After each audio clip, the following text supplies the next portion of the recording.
people will claim the Crusaders behaved like that or the Inquisition behaved like that, but none of that's true. I mean, No, that's like true. none of like the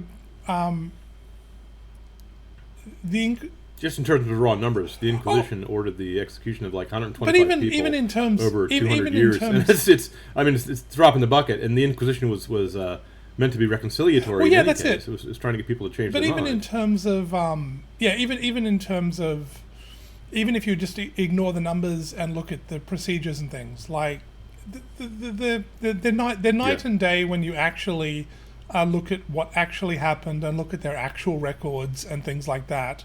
right, Not the right. delusional fantasies of English reformers with an axe to grind against Spain and things like that.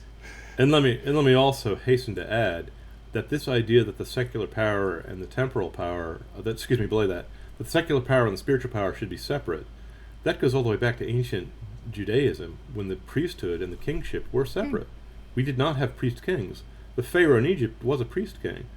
The monarchs of Babylon were also priestly kings, as were those of Japan and Hmm. China. It's a commonplace thing. Caesar was given divine honors. Divus Caesar, divine Caesar, was worshipped as a god after his Hmm. death. Sometimes, in the case of Caligula, before. Okay, so the people who want to combine secular and spiritual This is how power it ends. uh, Yeah. in well, that's a Muslim idea. It's also a Calvinist idea. It's also an Anglican idea. Once King Henry VIII declared that he was the Pope of England, that he was the head of the Church of England. Uh, all those reformers, the thing they're trying to reform away from is what God's will is in terms of keeping those things separate. You say. Now, the way these guys are doing it in these days is they're doing it all by uh, stealth and